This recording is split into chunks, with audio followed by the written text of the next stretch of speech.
What's going on, guys? Ron Parita here from Techno Buffalo, and with the new year now in full swing, a couple weeks in, or depending on when you're watching this, maybe more than a couple weeks in, I wanted to hit you guys up with a list of a couple new apps that I've been using. These are not apps that have come out recently necessarily, but they're apps that I've begun enjoying recently that may have flown under your radar that I would love to share with you guys in case you want to enjoy them. Let's go ahead and get started. First, we have David Attenborough's Story of Life. If you guys are anything like me and fanatics about nature and animal documentaries, this app is going to be your best friend.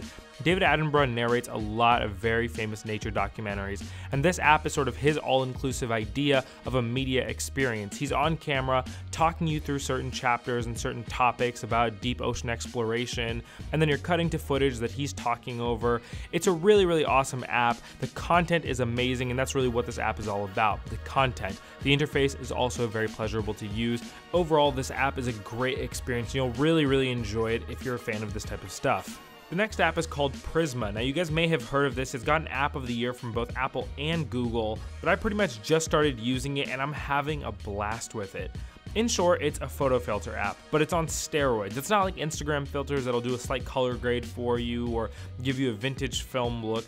Prisma will completely transform the photo you take into any style of photo that you guys would like. From comics to classical art pieces, watercolor type stuff, anything and everything in between. They have insane numbers of filters and you can put them onto varying degrees. What I like about Prisma is that they know what they are. And so you don't even have to have an account or anything. You can purely just open up the app, put a photo through, and then upload it to Instagram.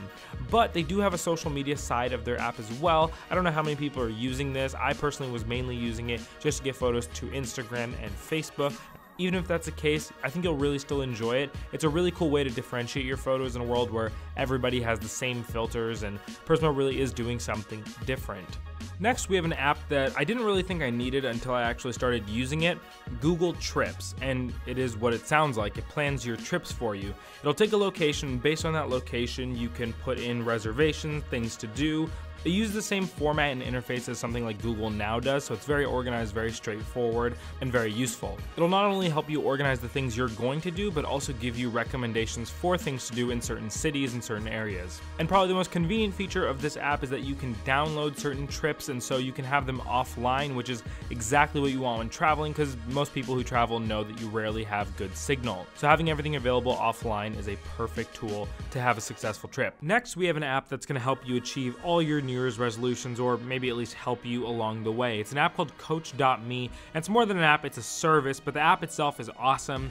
It helps you build new habits. So for me, something I've wanted to do is meditate recently a lot, and so it'll tell me for a certain number of days in order to build this habit. It'll remind me every single day to go ahead and stick with meditating for 10 minutes. You can do this with working out, with eating healthy, but what's cool about Coach.me is that they also have a social aspect to it. So you can actually work with trainers, you can pay money and do live consultations and talk with them.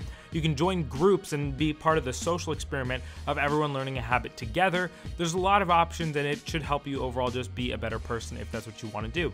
And last but definitely not least, we have an app called Dark Sky, and it's a weather app. And you might be wondering, why do I need a weather app? My weather app works fine. Well, Dark Sky is a hyper-local weather app. It's extremely precise and is very, very information dense.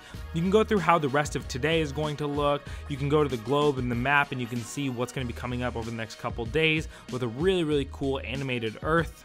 You can get all sorts of information like precipitation percentage, wind, humidity, UV index, and you can get it hour by hour. Just the way everything is laid out is extremely informational, but not complex and very approachable at the same time. This is one of the best weather apps that I've personally used, and I really wanted to put it on this list. And so that's pretty much it for this video, guys. Let me know what you think in the comments down below of these apps. Are you going to be trying any of them out? What more do you guys want to see from us in terms of content? My name is Ron Parita, and I hope you have an awesome 2017.